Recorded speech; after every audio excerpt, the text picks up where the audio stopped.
Hi, Veronica. Hi, Joan. Wasn't expecting to see you at a Leviticus meeting. Well, I decided since I got the invitation and I can think back all those years You to got when it it. first started, I decided I would come. Wonderful. Good. And I'm glad you're here, Joan. Thank you, Peggy.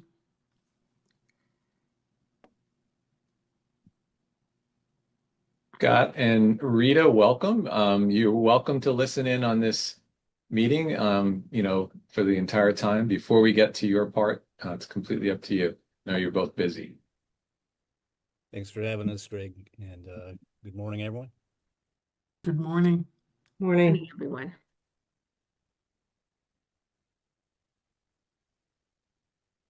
Everybody's prompt. You love to see it.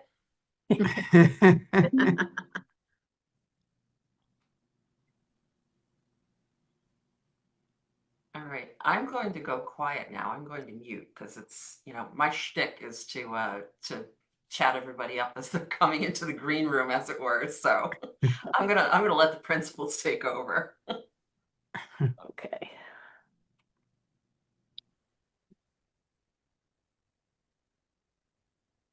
I think I'll wait till maybe 10:01 or 10:02. That's okay. Mhm. You can We're kick it just off. waiting for Jose to join. He had an issue with his link. Oh,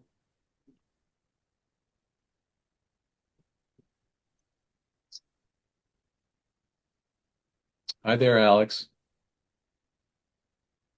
Hi, Alex. Good morning, everybody. Good Good morning. morning. Morning.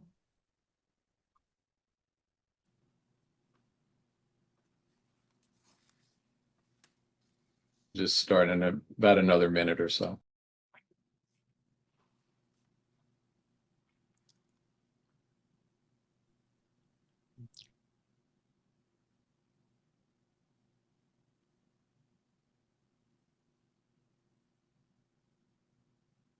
Well, I have the ability to share screen, Greg. You should, Alex. Okay, thank you. mhm.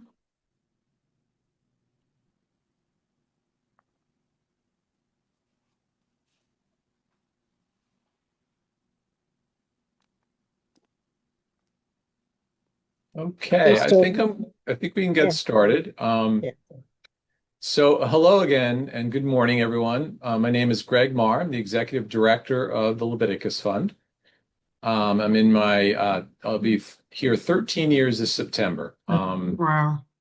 I'm honored to be here to welcome all of you for our 2026 virtual annual meeting of members.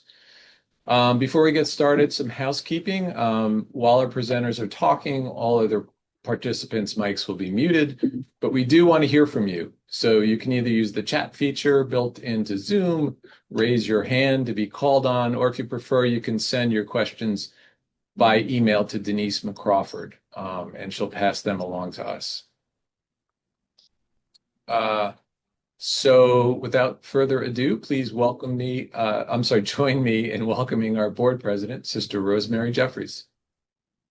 Hey, everybody. Thanks so much for making the time for this. And I'm really glad I didn't catch who decided to come because you remembered how this whole thing got cooked up. So thank you for doing that. I thought maybe we could begin with a scripture passage, and I thought about the sower and the seed that we have been emphasizing since our 40th anniversary, but it seemed to me the parable of the talents maybe made a little more sense of what is going on here. So I'd like to read a few lines from that.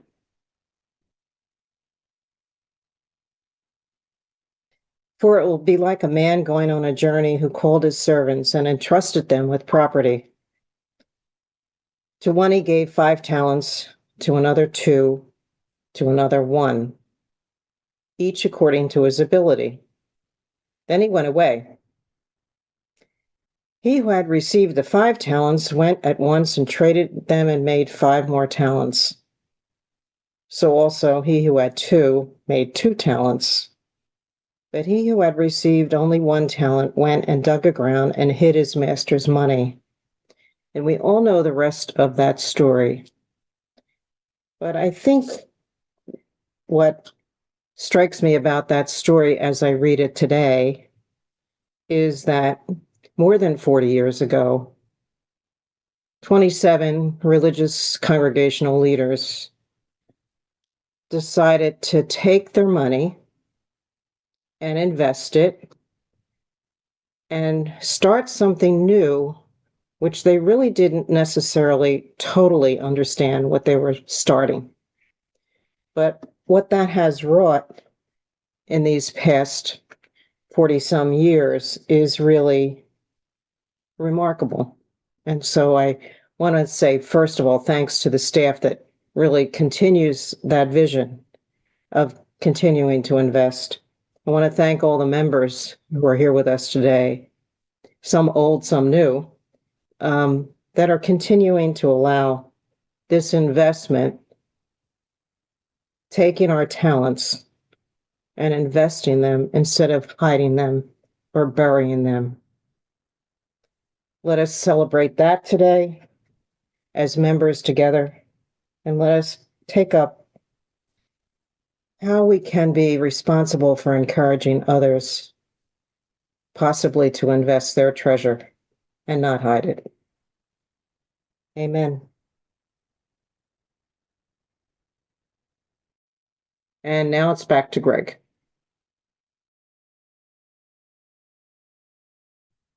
Thank you, Rosemary. That was a really appropriate reading, considering how Leviticus has grown based on the fearlessness, I would say, as kind of you alluded to, of our founding members. I want to start my highlights of 2025 by grounding them in our current 3-year strategic plan, which was adopted in early 2025. It's a 22-page document. I'm not going to share the full document with you, but it was created after the consulting firm that we hired, Scalia and Company, facilitated 2 board retreats, 1 staff retreat, and 22 external interviews in 2024. And in that document, we affirmed our vision statement, which says we envision a society with a just and equitable distribution of God's gifts, where all vulnerable, low-income people can live with dignity, free from exploitation, and where the earth is respected and restored as a common home to all.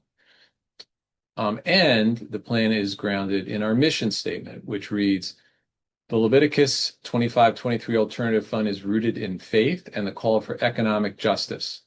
The fund provides flexible capital, expertise, and advocacy to propel the growth of more equitable communities.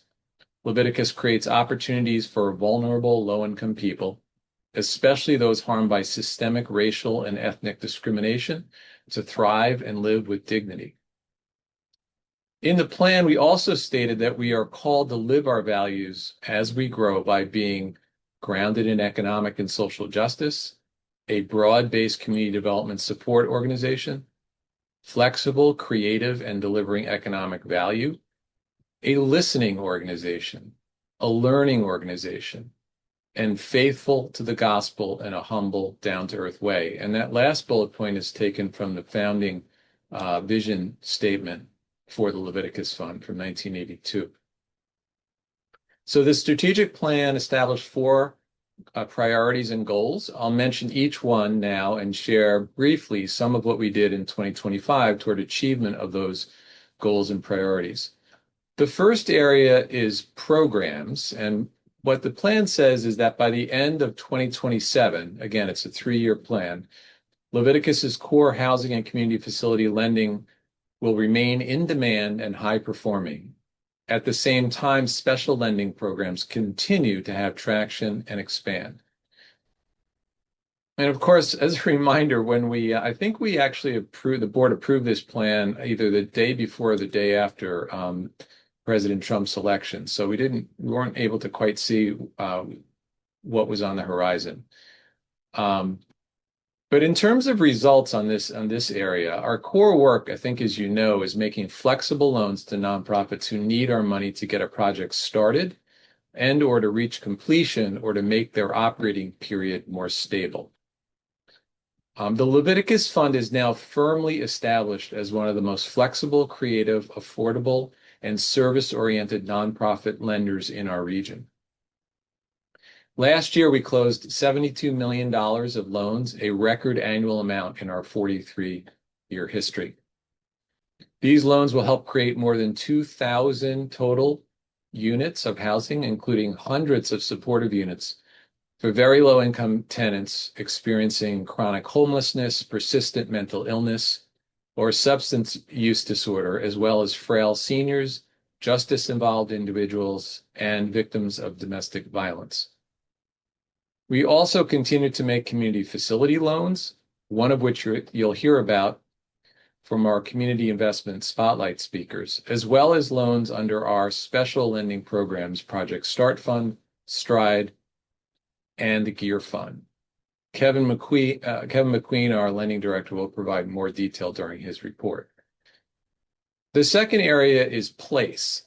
And what we said is by the end of 2027, the Leviticus Fund will have a deeper presence in Connecticut and New Jersey, measured by loan deployment, new substantive relationships, network participation, higher visibility, and stronger knowledge of local systems.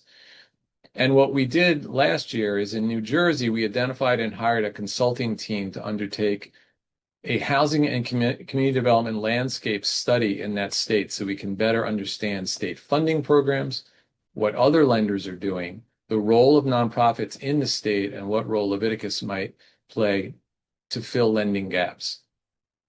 We received a small grant from the Regional Foundation to support this study.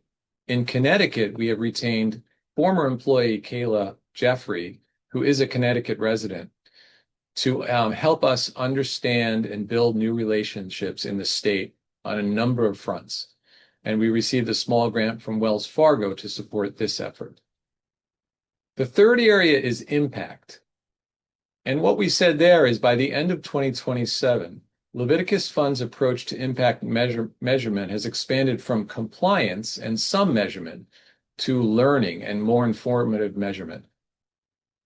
Results in 2025 is really the expansion of resident interviews. Those are actual residents living in the projects that we help to finance the creation of.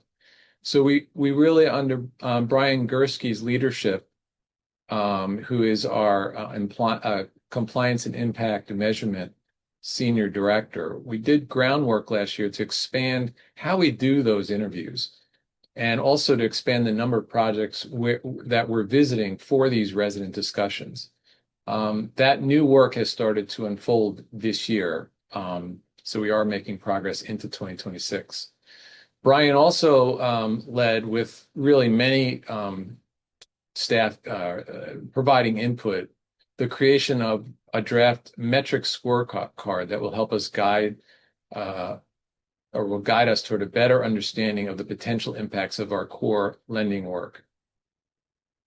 And the last area is people.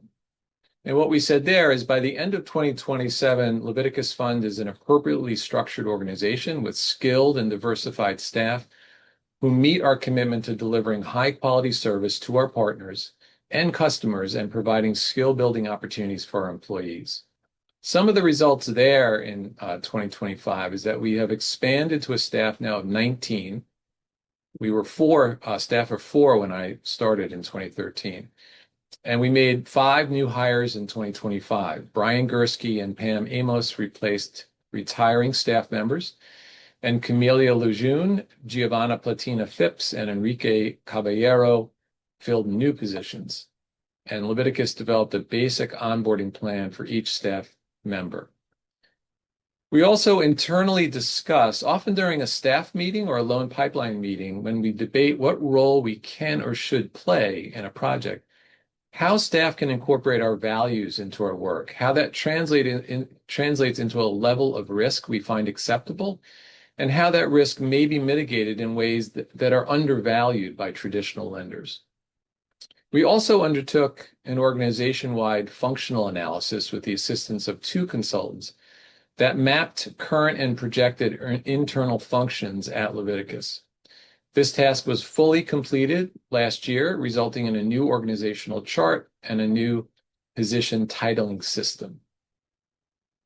So before I go on to discussing a few other developments, does anyone have any questions about the strategic plan or those priorities?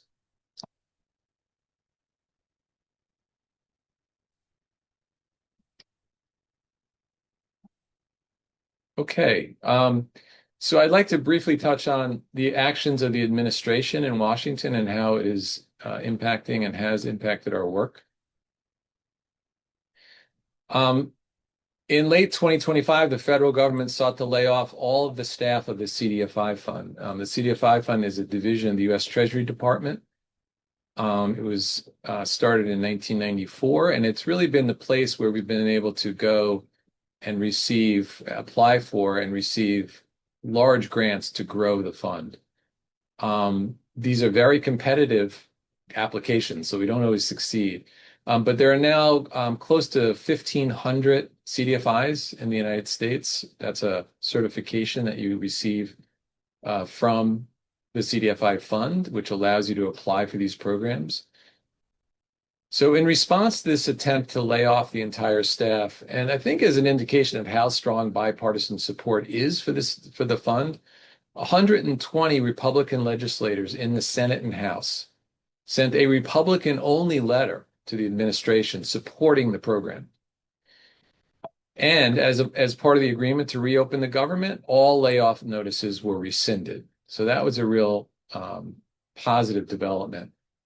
And again, we're looking for green shoots here. There's so much negativity in terms of what's coming out of the administration, but that was a small victory. Secondly, OMB Director Russell Vogt refused to apportion, which basically means allow Treasury to make use of, over $1 billion of funds already sitting at the Treasury Department for CDFI programs.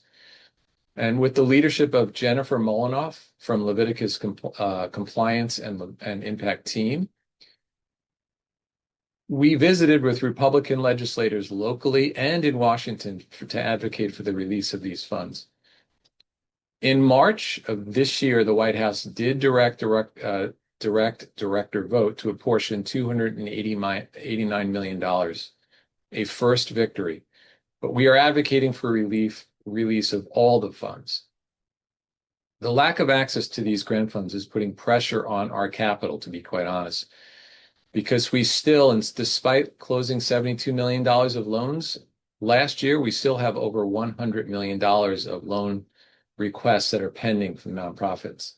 But with the leadership of Carolyn Wickham, our Resource Development Officer, we are actively expanding our fundraising efforts in an attempt to fill some of these gaps.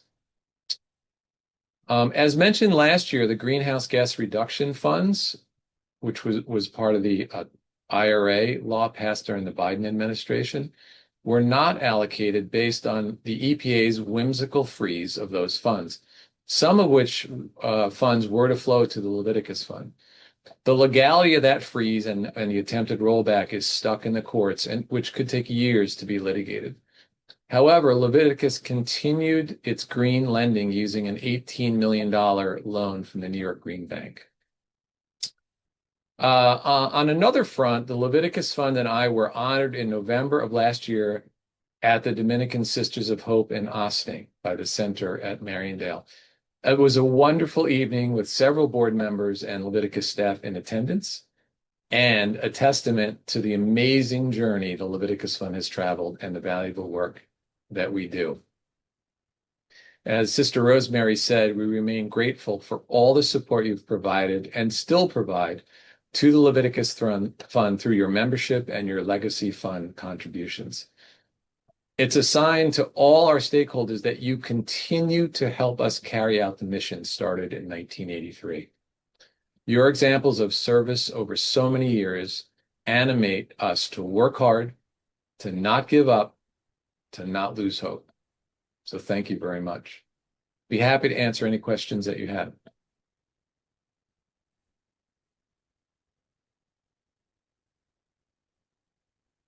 I guess I answered them all.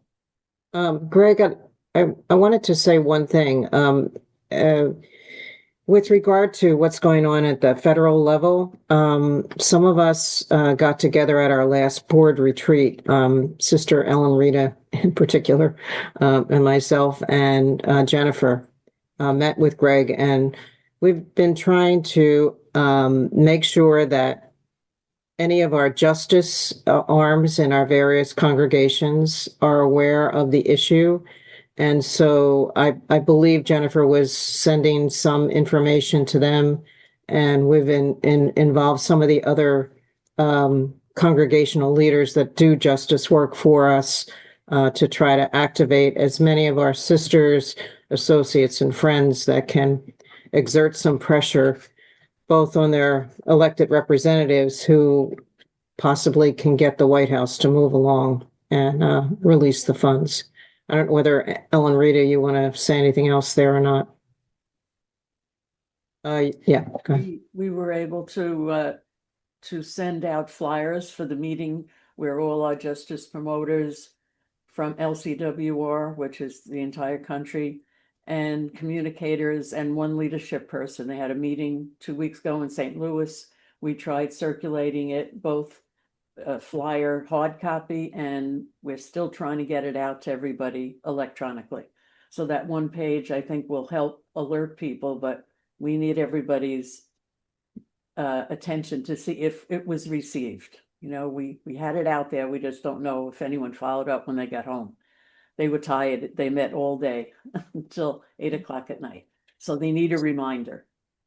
So if any of you representatives of the member congregations need that one pager, please let us know, and we'll make sure that you get that. We also are reaching out to other faith-based groups in the justice arena to also voice their concern about this. They're voicing concern about so many other things at the same time. We all know that, but this could be very helpful.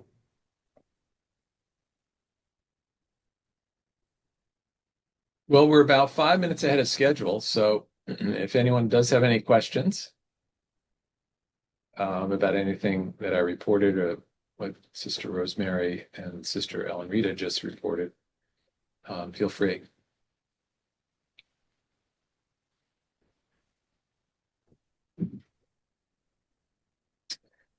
Yes.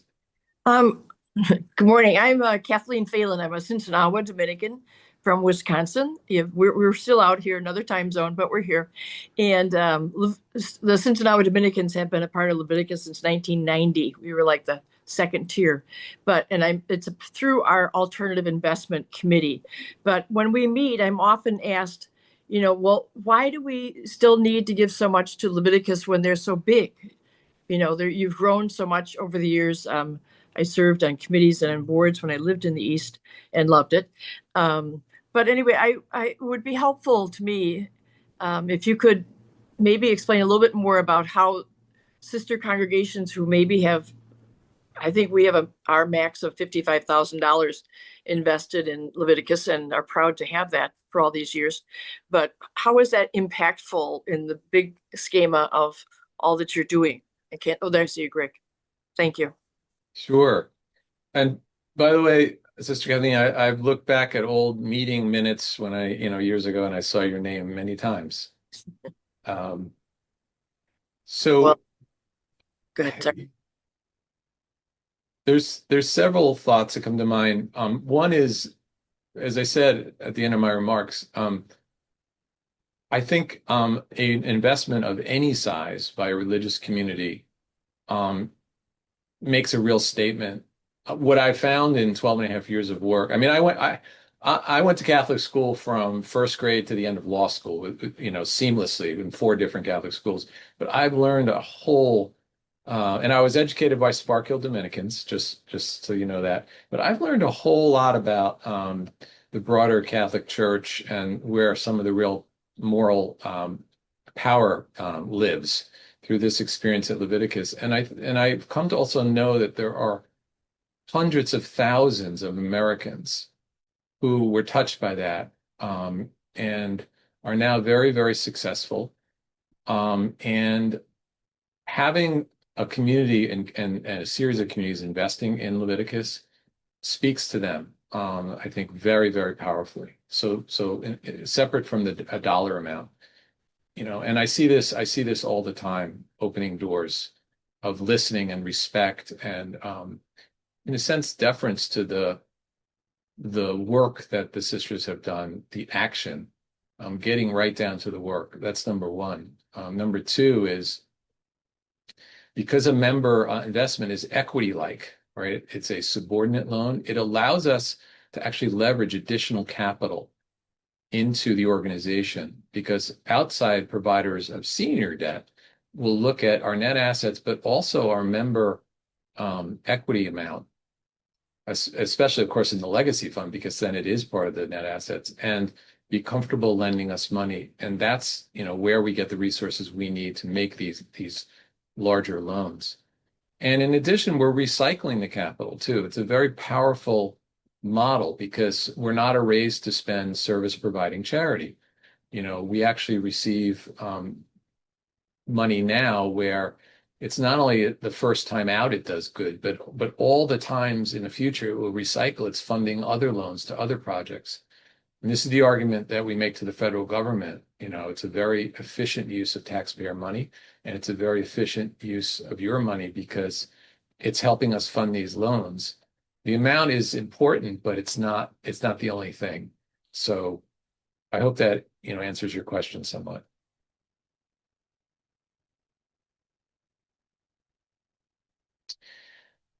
Okay, please join me in welcoming Sister Peggy Scarano, who has had many conversations to date that have helped to convert some 2/3 of our member investors to becoming members of the Legacy Fund. Sister Peggy? Okay. Thank you, Greg, and good morning, everyone. As the agenda indicates, I'm going to give you a brief update regarding Leviticus's Legacy Fund. So we've heard a little bit, but I'm going to add to the quick history of Leviticus and where the Legacy Fund came from. Back in December of 1981, a group of religious leaders from the Tri-State Coalition for Responsible Investment met, and they talked about a new model for addressing the needs of disadvantaged people. And then a little over 2 years later, it was May of 1983, which, as Sister Rosemary mentioned, 27 religious congregations pulled $360,000 of their money to form the Leviticus 25-23 Alternative Fund.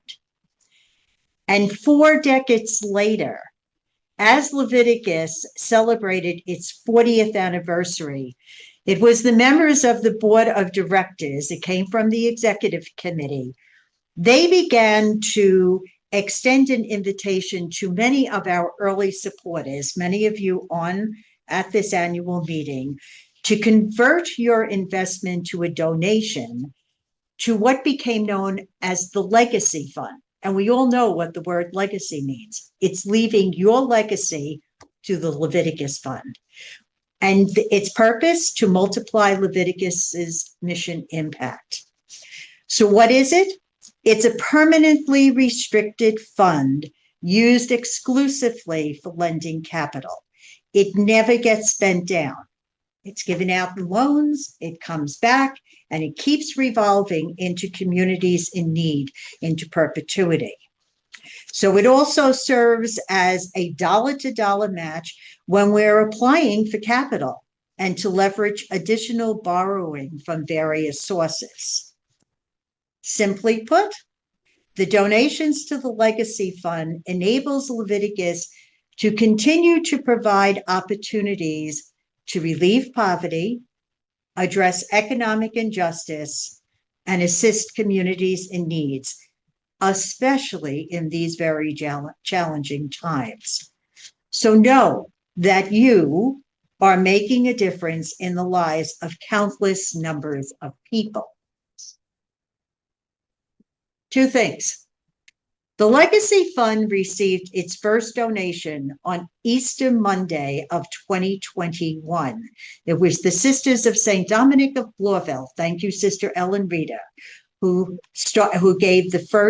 converted their investment to a donation. And it now includes 43 members and 7 associate or individual donors with gifts totaling more than $1.67 million. So that's the value of the Legacy Fund. And actually, a listing of the Legacy Fund donors can be found on our website, but also, and I call it my Bible, pages 13 and 14 of the annual report.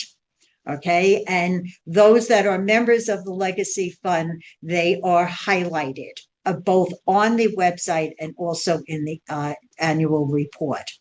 So since the 40th anniversary, about 3 years ago at this point, it's now $1.67 million of your money. Okay. A second thing, Leviticus is delighted, and I am so glad that she is attending the annual meeting to welcome 2 new member investors. Sister Nuala Cotter, raise your hand, Nuala, so that everybody knows where you are. She is the religious of the Assumption from Worcester, Mass. I met Nuala at the Rickery Conference last fall, and we began the conversation, continued the conversation, and just recently the congregation became a new member. And a second new member are the Grey Nuns of the Sacred Heart from Southampton, Pennsylvania. And it was an interesting, I don't know if Mary Ann is, or Sister Barbara is attending the meeting, but when Greg and I did a Zoom meeting with them, Sister Barbara said, you know, I've heard about the Leviticus Fund for many, many years, and it was because of one of our board members who happened to be on a regional Rickery Zoom meeting that she talked about Leviticus, and Barbara brought it back to her congregation, and they are now new members. So welcome to the 2 new members to Leviticus.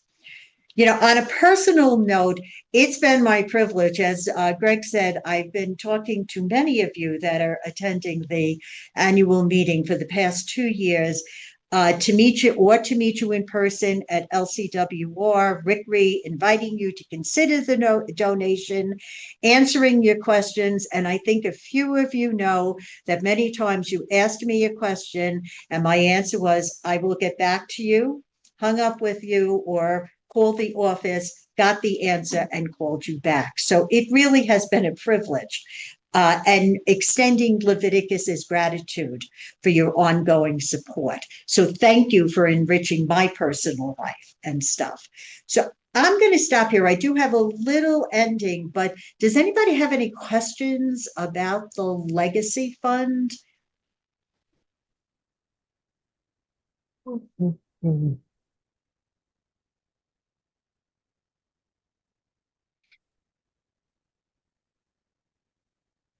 I think also when Kathleen, when you asked the question and Greg answered it about when you get questioned, why should you continue? He gave the perfect answer.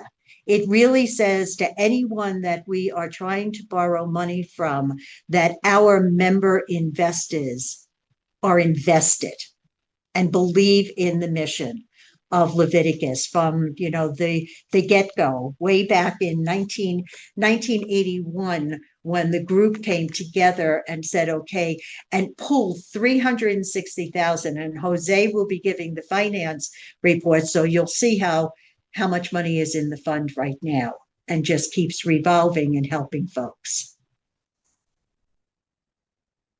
So any other questions or comments?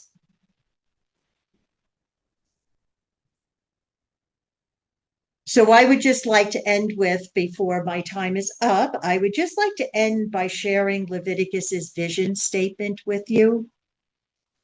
We envision a society with a just and equitable distribution of God's gifts, where all vulnerable, low-income people can live with dignity, free from exploitation, and where the earth is respected and restored as a common home to all. So I thank you, and thank you for supporting for your ongoing support of Leviticus.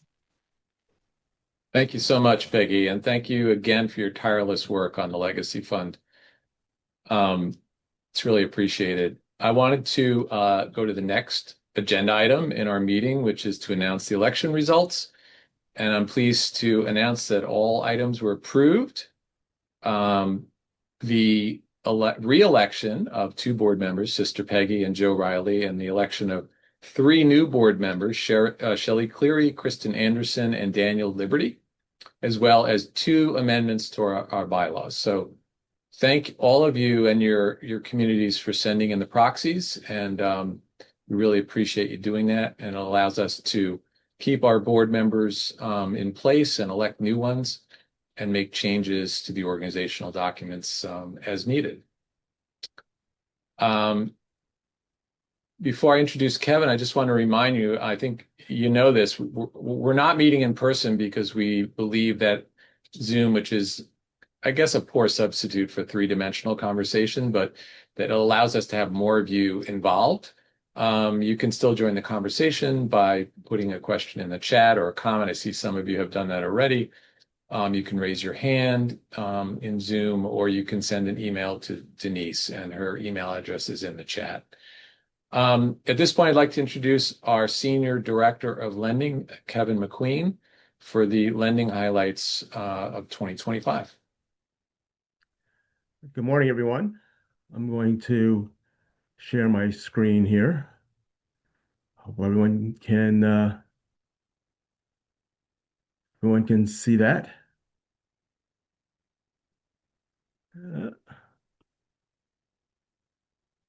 We can see it, yes.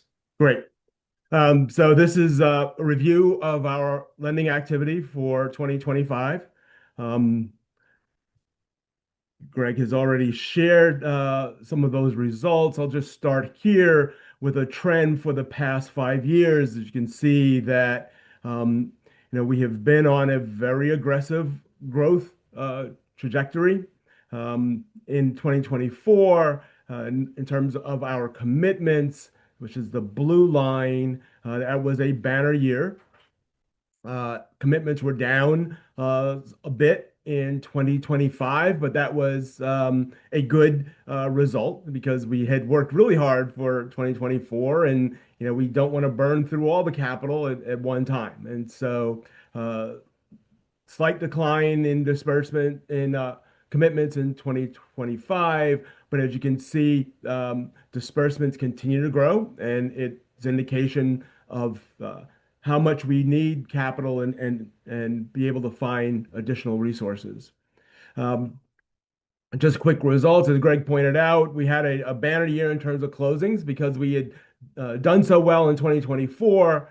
We had a lot of loans to close in the beginning of 2025, in addition to commitments that we had made, and we made a total of $58 million in commitments and dispersed about $59 million.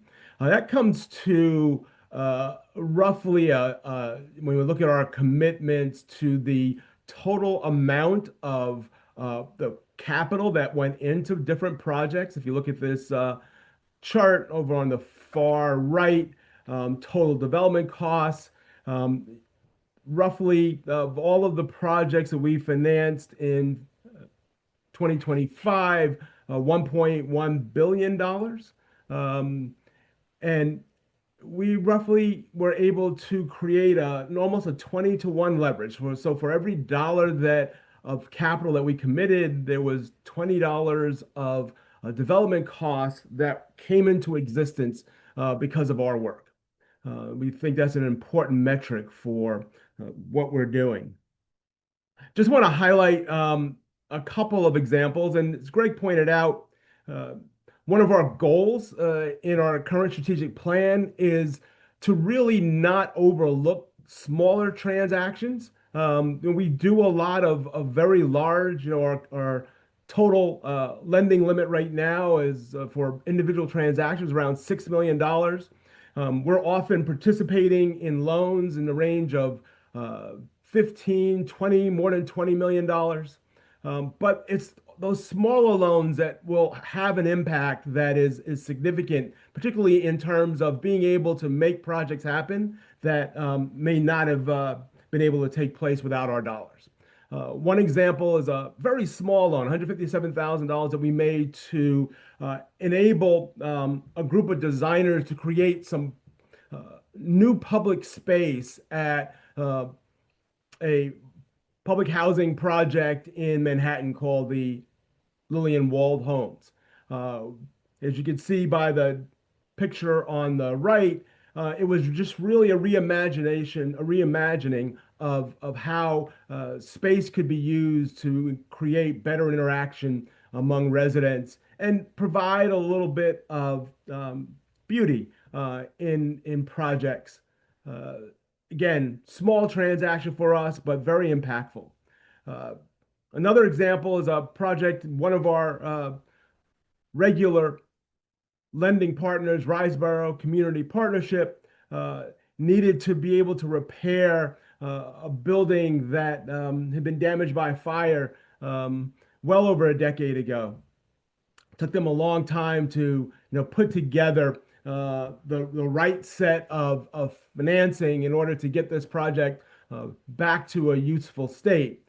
And we used our Gear Fund, which is our resources that we have to support environmental projects to support environmental sustainability and energy conservation. And we use those dollars to be able to help bring this project back online. Again, less than $1 million, but creating some very important results. We're very active in rural markets. One of our rural partners is Housing Visions, which works throughout New York State, but primarily in rural communities. And this was a project where in 2020, we had provided a pre-development loan. And then in 2025, we closed and dispersed on the permanent financing. So we were at this project that's creating 49 units of housing primarily for seniors. We were there at the beginning, and now we're there at the permanent financing. And lastly, and this takes us into our next speaker, after Jose's presentation, of course, we provided a pre-development loan to a project in New York that was developed by Providence House in order to create a facility to work with women returning to the community after incarceration. Small dollar amount, major transformative results.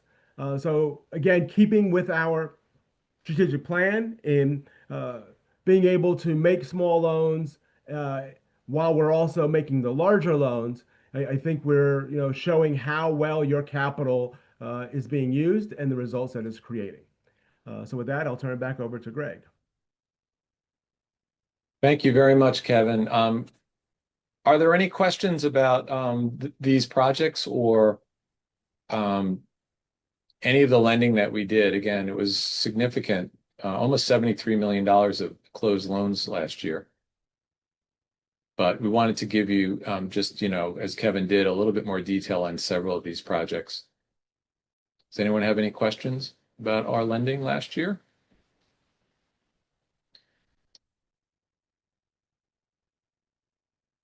Okay. So I'd like to introduce Jose Rivera, our Senior Director for Finance.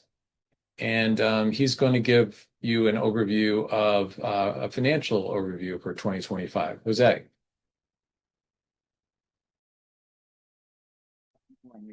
Thank you, Greg. So as Greg went through some of the highlights of 2025 and Kevin also through the lending, I wanted to give you a quick highlight on the financial results that resulted from all that activity that was previously discussed. So in 2025, our total assets grew to $157 million. That's almost a $21 million increase from prior year, or it equates to a 15.1% increase. the notes receivable projects line, the second line under the assets, accounted for 143 million of total assets. And that 143 million equates to about 88% of our total assets. The notes receivable projects consists of 108 loans in affordable housing, community facilities, and community economic development sectors. The line above that, the cash and investments decreased by about came in at 17 million, which is an 11% of total assets. And it's made up of bank accounts with checking, savings, and money market. All the accounts are FDI insured. There's a slight decrease in cash and cash equivalents because we use some of our own operating funds to support the large increase in the notes receivable, the line below. And this slide gives you a breakdown of what makes our total assets. As you can see, notes receivable projects, 88%, and cash equivalents are 11%, with other assets coming in at 1%. These two are what I call my usual suspects, notes receivable and projects, and cash equivalents, because they seem to partner together. We need the cash to support the notes payable, and that's, notes receivable, and as notes receivable are paid back, it affects or increases the cash and cash equivalents. So these two partner throughout the financial cycle. Any questions on the assets so far?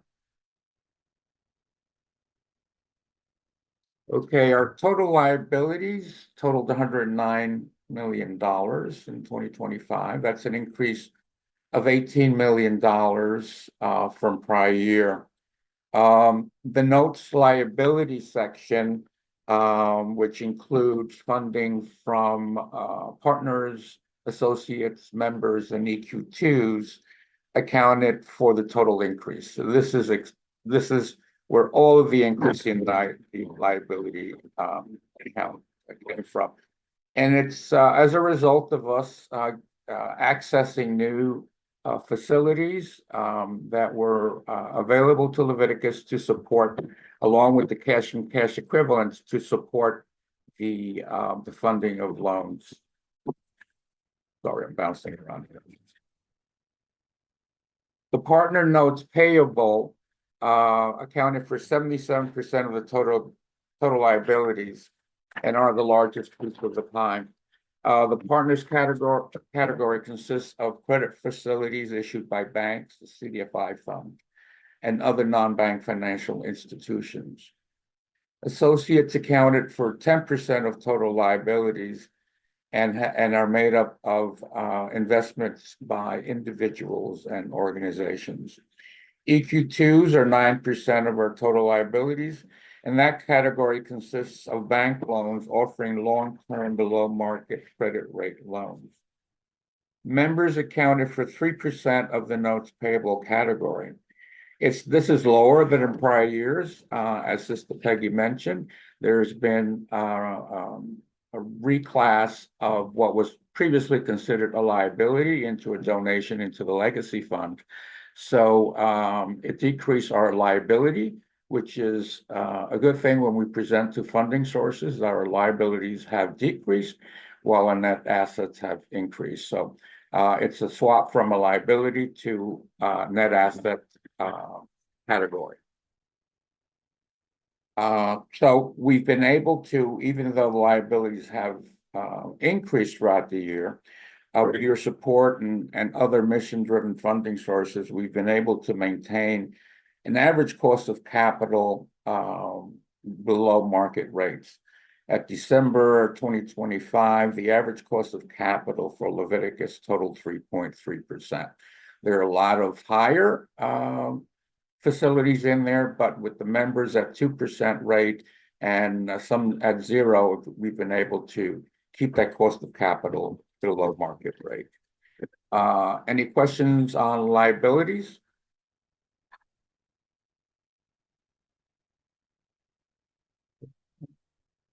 We'll move on to the statement of activities for 2025. So total revenue and support for 2025 amounted to almost $12 million. You can see there's a slight decrease from 2024, which totaled 16.3 million. Keep in mind that during 2024, we received an unrestricted contribution of $8 million from Mackenzie Scott. If we take that one-time donation out of the mix, we're actually doing better in 2025 than 2024. That's always a good thing. Grants and contributions accounted for $753,000. Again, in that contribution for 2024 is the 8 million, so we came in slightly higher in that category. This revenue line accounts for grants and contributions from individuals, banks, and government grants. A loan portfolio of 143 million generated almost 7 million or 58% of total revenues. Fees and other income of 1.3 million accounted for 11% of our income and consists of application and commitment fees charged to our borrowers. And net assets released from restrictions total $3 million. And that's monies that were received in prior years that had some sort of restriction, whether it was geographic program related or specific financing restriction. So during 2025, our lending team worked vigorously to make sure that loans were being made that would release these funds into recognized net assets. So that accounted for $2.9 million at the end of 2025. On the expense side, expenses for 2025 totaled 9.3 million. That's an increase of $3 million. During 2025, as Greg mentioned, we did hire some new staff. I think it's a net 3 additional staff. So the salaries and staff benefits associated with the additional staff accounted for about $630,000 of that increase. Because of the larger portfolio size, loan portfolio size, we had to record an additional provision for loan loss of $1.2 million. So as the pool in the notes receivable increases, we have to actually record an anticipated what we call CECL calculation of loan loss. And then interest expense was the other category. Of course, as we take on additional debt, interest expense will increase, and that was $800,000 in 2025. The good thing is that direct program expenses were 8.4 million or 90.17% of total expenses. So kind of the nonprofit industry standard is to maintain administrative and fundraising expenses below 20%. So we're doing much better than that because the expenses for admin and fundraising actually came in at about 9.2%, which is lower than it was last year. So we're doing good work to make sure that all the expenses that come in are program related. And we go through an annual review of time spent by staff. So these are allocated properly, and our calculation, our calculation has been approved by our auditors. So any questions on the functional expenses?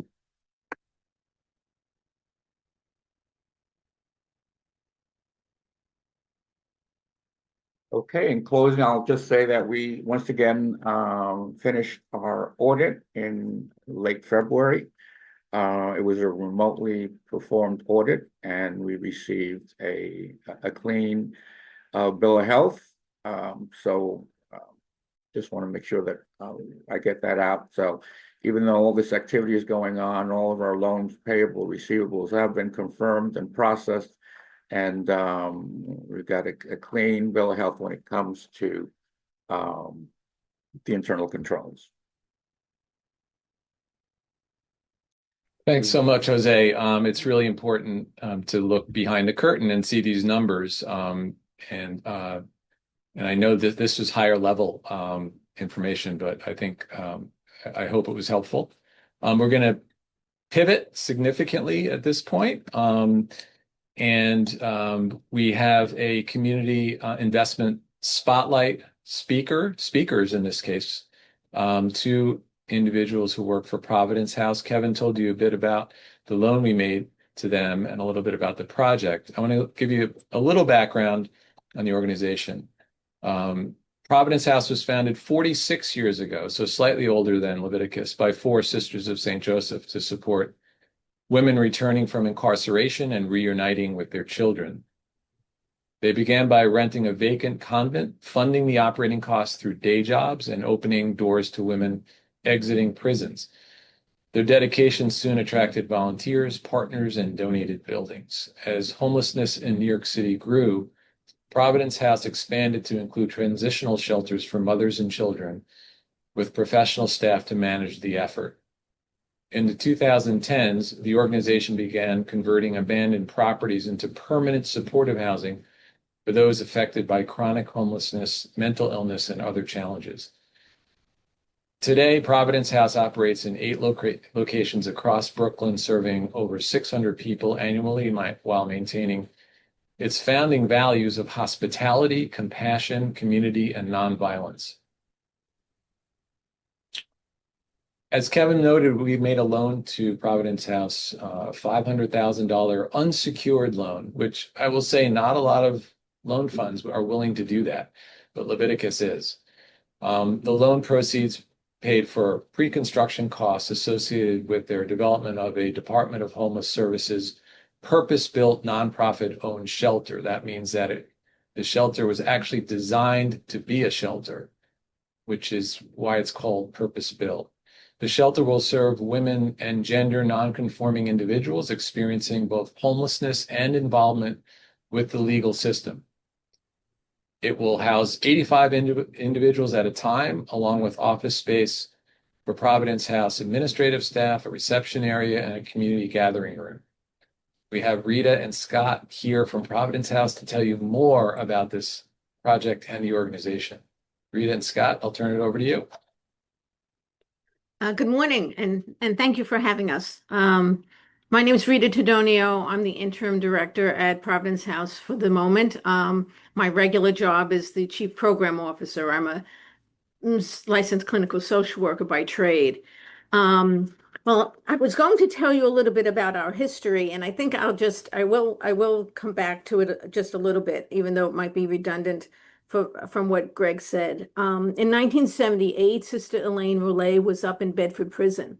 And what she noticed is that many of the women who were being released back into community had no safe place to go. And so basically, she at that time, a lot of convents were built for 15 and 20 women, but not as many people were entering religious life. And so they said, we have room, you need a place to go, come. And so that simple act evolved into this agency. And I think it's important because it's really women responding to women, to looking at a need that happens and saying, what can we do? We continue to provide not just a roof over someone's head, but a safe, emotionally and physically safe landing place.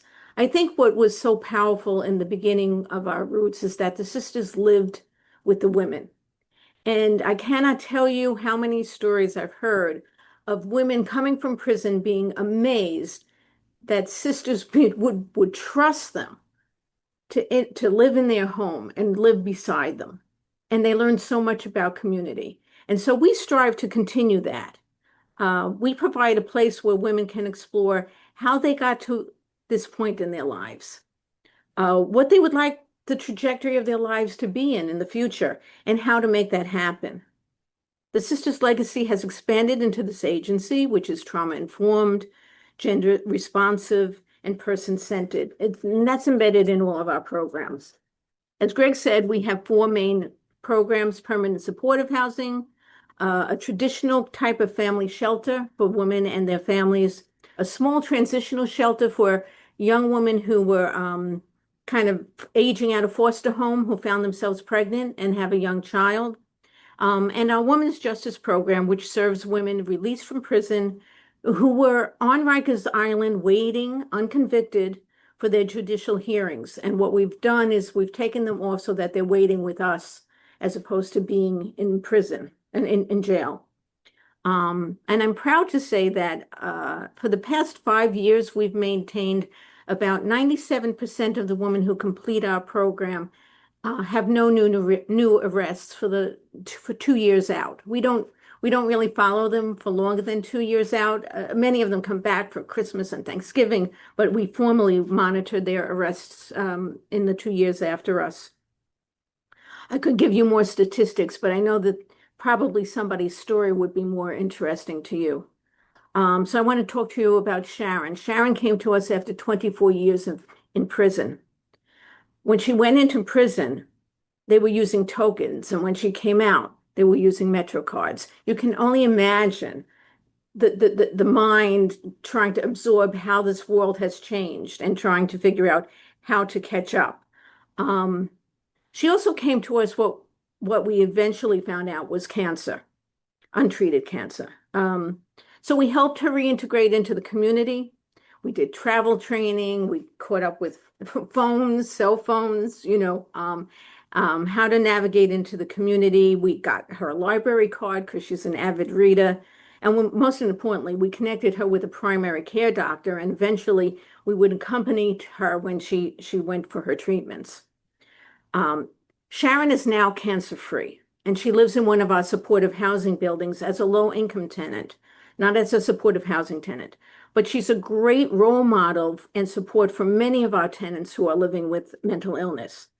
She's an advocate for closing Rosie's on Rikers, and has often gone up to Bedford to accompany women who are being released so that they have company coming back down to Brooklyn and New York City.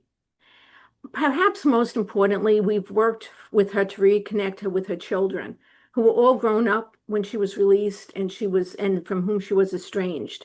And now she's a proud and involved grandmother. And so that's a pretty typical story for our Women's Justice Program. And on the other side of life, in our shelter program, Janelle came to our family shelter with her mother. She was in her second year of high school.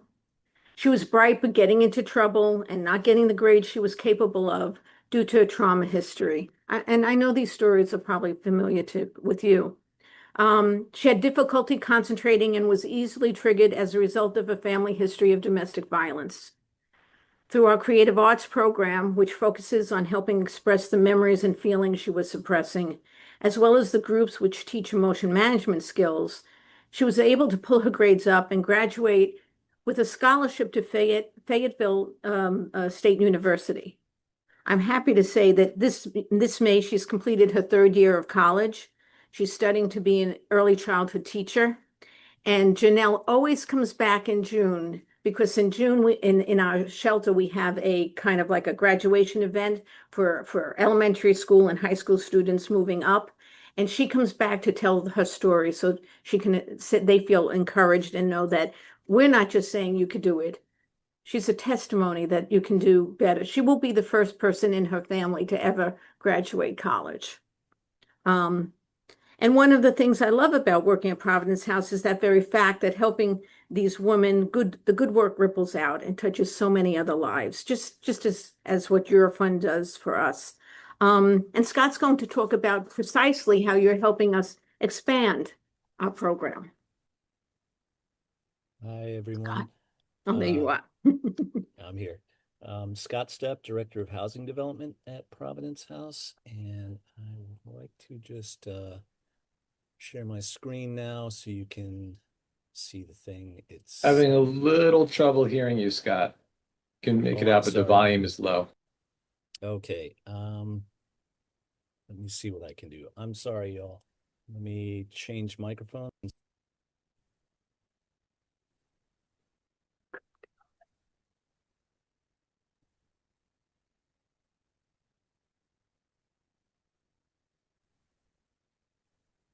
Is this any better? Oh, yeah. Oh, yeah, it's much Okay. better. Sorry about that. I thought I took care of that before getting on, but here we are. So can everyone see my screen there? Okay, this is the thing itself. As Kevin and Greg mentioned, Leviticus Fund has provided us with a $500,000 pre-development loan toward replacing 3 adjacent buildings that we own in the neighborhood of Bedford-Stuyvesant in Brooklyn, New York.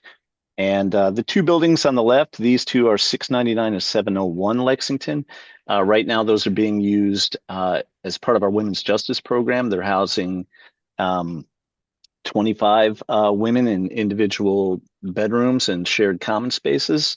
And this white building to the right, we're not sure what it was to begin with. It was some sort of light manufacturing. It was a child care center at one point. It was a school at another point. It's been ours since the mid-90s, and this provides our admin headquarters, and that's where I'm calling you from. So the redevelopment will replace these 3 buildings with a new 6-story building, resulting in 85 units of transitional purpose-built shelter for women exiting Rikers Island and upstate New York prisons, as Rita mentioned. And I will give you, these are hot and fresh out of the oven comps from our architect. There have been a few iterations of the plan, but here's what it looks like now. Those 3 buildings have been or will be replaced with this 6-story building. This first floor will provide community space and admin space. There's a cellar level partially excavated in the backyard to provide some natural light that will also provide office space. And the 5 stories above that, which are really kind of the meat of the matter, those are where this program is special and unique. And I think I will ask Rita to tag team on this because she was very, very closely involved, obviously, in the design of the residential space, and she will kind of give you the concepts we were working from. So this design is very intentional and based on what we've learned about serving women with justice involvement over the years. It also was informed by focus groups we had with women living in our women's justice program and also former residents. So as you can see here, for the residents, it's each floor will be a contained unit of 17. And the idea about that is we again want to promote a sense of emotional and physical safety, and we also want to be able to build community. You can't build community with 40 people or 200 people, but you can build community with 17 women. Each floor, you see there's a section here with 4 bedrooms. So there'll be like little mini areas. The bedrooms are a place where they can go. They have a door, they have a key. If you know anything about prison or jail, that is incredibly important for one's, sanity, to go to a place where they can be quiet, where they don't have to deal with people, they can calm down, and also have private space that they can control. The single bathrooms are also set up so that we can recognize their need for privacy and dignity and counteract their experiences in prison. And then there's a shared kitchen and community room here, living room, with 24-hour access to create community, connection, and really establish a sense of hospitality. So we're really excited because, in my time here, I've only been here 13 years, but we're always trying to fit our programs into buildings that weren't meant for it. And we have been very intentional about this. We have gotten the women's input. And so I think it's going to be amazing. And thank you for your help in giving us that start. So I thought I would just give a few nuts and bolts updates on the process of getting something built in the city, which is really something. Just under the heading of zoning, the 3 lots we had were not properly zoned for this sort of facility. One of the 3 was. So to build this, we had to go through something called the city's Uniform Land Use Review process, or ULURP, which is a very tortuous, lengthy, protracted approval or disapproval process that involves the local community board's Housing and Land Use Committee, the local community board itself, the local city council member, the borough president, the full city council, the city planning commission, the department of city planning, and ultimately the mayor to sign off on it. So we went through all of that. It took about 18 months, but we completed the zoning in December. So we have the go ahead from that angle to build this. Financing is the next part of it. Sorry. The new building is expected to run about $40 million. Estimates are up a little bit from when we applied for Leviticus pre-development funding. But we are pleased to let you know that we have preliminary approval for a $10 million New York City capital grant toward the project. And that's from the Brooklyn Borough President, Antonio Reynoso.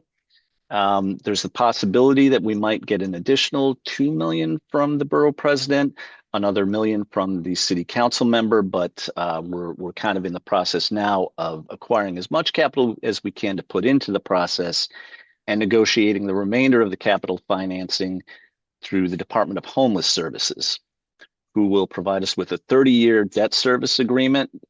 We'll go out and get a commercial loan to build the facility, and they will pay the principal and interest for the next 30 years, along with a 30-year operating contract. So those two pieces are being negotiated in the coming months. From the design and construction side, we're working with Edelman Sultan, ESKW architects, who have completed 50% design development drawings, which are what's needed to submit to the Department of Buildings for approval. We did that last month. DOB is looking into the plans. There's some back and forth, but we hope to complete and break ground in early 2027 and start construction. So everything I've described to this point has been funded by Leviticus Fund's pre-development loan, as well as a generous grant from Oak Foundation. I have to call out, they're our longest standing foundation funder. But the work is progressing. We're going past the milestones, and it's starting to acquire some momentum of its own. And very soon, once the capital is lined up, we will have some other bigger players who have a vested interest in getting this thing opened, and it won't be just us.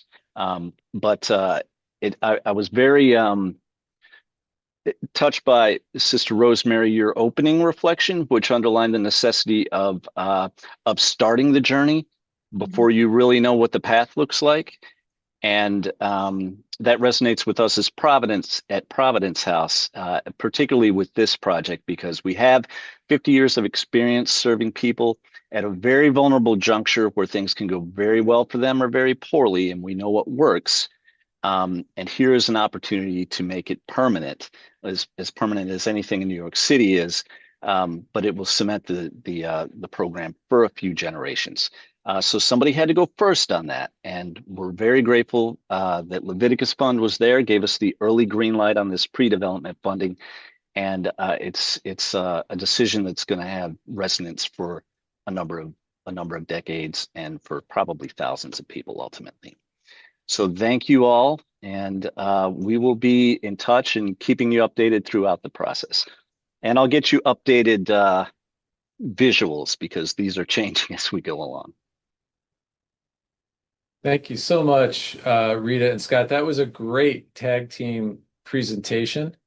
I really loved the part about the design being informed by conversations with women who have been justice involved. It's just such a faithful, community-focused thing to do. And we're so happy we had the opportunity to support this project early on. Are there any questions?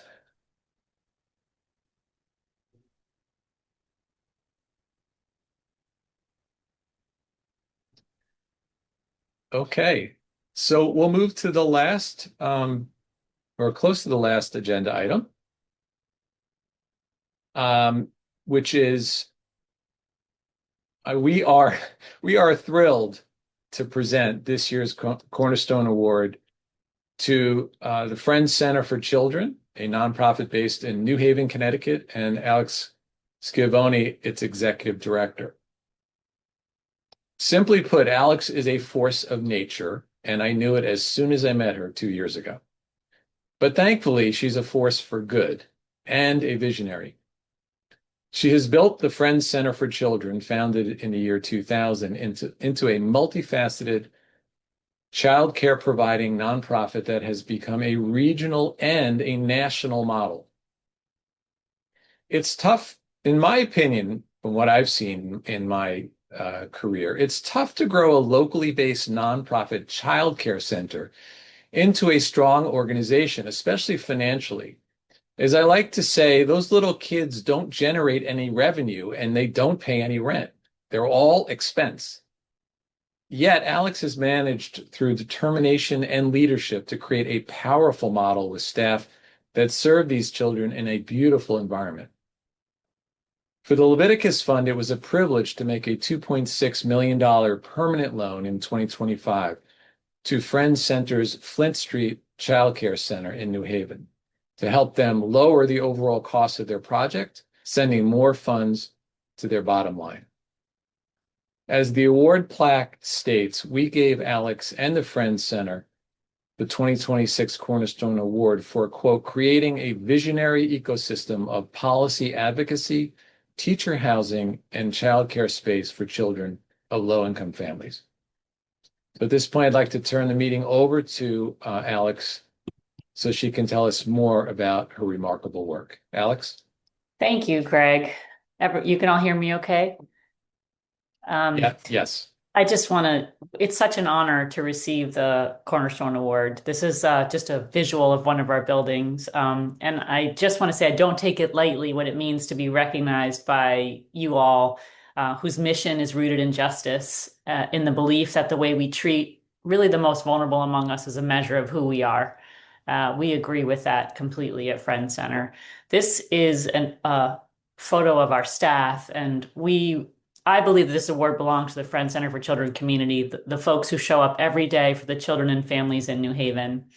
And it belongs to the early educators across this country who have been doing this essential but really critical work in impossible situations and conditions. And they deserve so much more than they've been given. And so to the Leviticus community here, first of all, it's been lovely to get to know you through this meeting. But thank you for seeing this work. Thank you for understanding that housing, childcare, and the economic justice are not separate issues. And for betting really on organizations like us, ones that refuse to wait for the systems to catch up. And so I'm excited to really take this opportunity to tell you a little bit about what we're building with your help. So at Friends Center, we focus on 3 areas. One is education, high quality year-round early care and education for children, families, and teachers. 2 is systems change work, policy and legislative work at local and national levels. And 3 is innovation, building solutions to problems we cannot afford to wait to fix. And at the core of this is the simple idea of how do we design systems and structures that actually value early care and education, care work, women, children. And so we currently have 4 school locations. Like many early care and education programs, we started in the basement of a church with just 4 children, and it was a Quaker meeting house in our case. And today we span 4 neighborhoods. And when we're finished with our planned expansion, which is part of what Leviticus is allowing us to do, we will serve 420 children and have 150 employees. That'll happen in the next 2 years. We are grounded in the Quaker values of simplicity, peace, integrity, community, equity, and stewardship. And we're guided by our mission to educate children, empower families, inspire teachers, engage community, embrace diversity, and embody equity. Our goal is simple but ambitious. No racial, ethnic, or socioeconomic majority across children, staff, or leadership. So I want to just pause and tell you a story about one of our students. His name is Jihadi, and he came to us. It was about 5 years ago. He came to us, and he was the head of the early childhood for the city of New Haven. Reached out to us and said, "I have a child who's in preschool. He was 4, who had been kicked out of 3 preschools already." And they said, he's going to kindergarten in the fall. We just need him to have a positive early learning experience. And so we took Jihadi into our community. He was with us for 4 months. So it was really just summer before the fall. And we helped him recognize and understand what it means to be seen, to be valued, to be heard, to be in community. He had an extremely successful time with us. And what we learned during his time with us is that he was acting out. He was a tall boy. He looked much taller than the average 4-year-old. He was acting out because he was horribly bored. He actually was a gifted child and was being ignored. And when he left us, he skipped kindergarten and went right to first grade. And so just that one intervention in his life, he's now obviously older. His mom still reaches out with holiday cards, and her son is just doing incredibly. And that is what programs like ours can afford and give to folks. So that's our school work. Let's talk a little about our systems change work. Last year, we made sort of historic organizing efforts, and the governor of our state, alongside legislative leadership, passed what was at the time the most comprehensive early care and education legislation in the United States. And 2 of its most transformative provisions, which we are most proud of our work, is making childcare free for families earning $100,000 and raising early care and education wages to a livable professional standard. It's a huge win for our state, for us, but it will not be operational for 10 to 15 years. So while we wait for this system to catch up, we have to find a solution. And the solution that we needed to figure out was, how can we raise teacher salaries without adequate government funding, without increasing parent tuition, and without more annual fundraising? And as we set out to solve this pay gap, we actually found ourselves at the intersection of 3 crises: childcare, so lack of affordable childcare, lack of affordable housing, and workforce shortages. And so we believe, and we see at Friend Center, that these are not separate issues. They're deeply connected, and they reflect a system that has never been designed to support women and children. And when we surveyed our teachers, every single one of them said housing was their biggest expense. And we didn't even realize this, but some were couch surfing or living in their cars. And they were still showing up to work every day, taking care of other people's children. And so we knew, and it was in 2020, right before the pandemic, we knew that we needed to do something bold and transformational. So we decided to launch something called First Home, First Teacher. It's the first in the country. It's a model that treats housing as a salaried benefit, which provides free housing to early care and education teachers. And what it does, it obviously eliminates their biggest expense without us needing to pass that expense on to parents. So we started in 2020, and now we have a mix of various housing for individual and families. It's a mix of donated, purchased, or builds. And over the last 5 years, we have housed 29 New Haven residents for free. Here are some of our educators who have been in our housing. We know that without housing and without that stability that housing offers to early care and education teachers, families, communities, everybody suffers. And so by offering housing, not only are we retaining educators, strengthening quality, and expanding early care and education for working families, we've noticed that it's had a tremendous impact on our educators. 77% of the residents in housing went back to school. And that was made possible only by the stability that housing provides.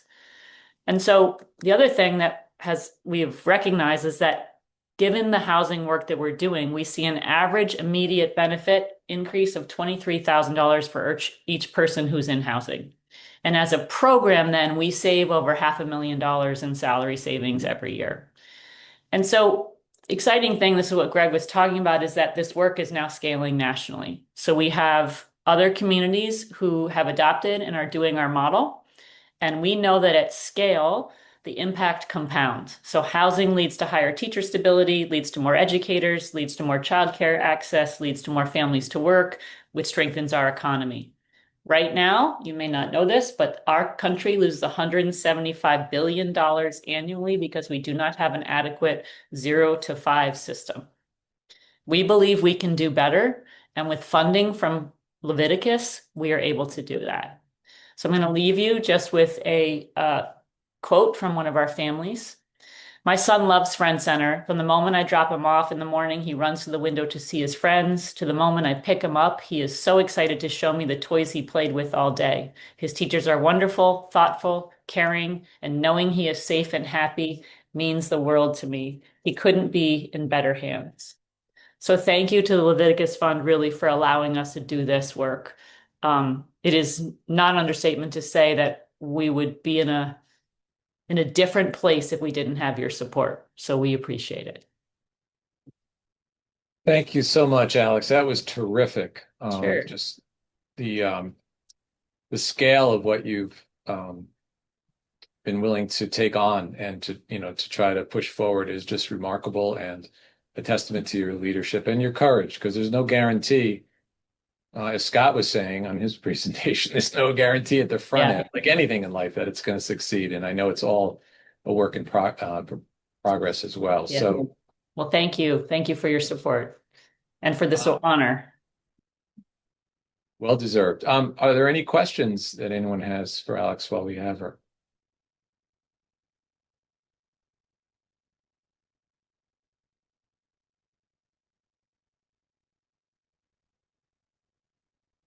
Okay, so we are just about at the end. I'm going to turn it back over to Sister Rosemary to for some closing remarks and to end our meeting. Thanks, Greg. Just so everyone knows, a lot of you have asked for the one-page flyer, and that's going to come to everyone. And also a recording of this in case you would like to share it with other members of your team, especially the presentations by by Alex and by Scott and Rita. That those stories probably tell the real reason. I think back to the question that was posed, like, why should we keep on giving to Leviticus? That kind of answers those questions.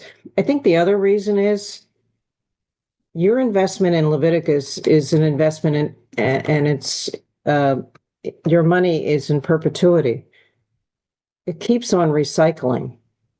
It's not like the donations that many of our congregations provide to other organizations that are building something or doing a project or whatever, but it's a recycling gift that, to Peggy's point, it really is about legacy.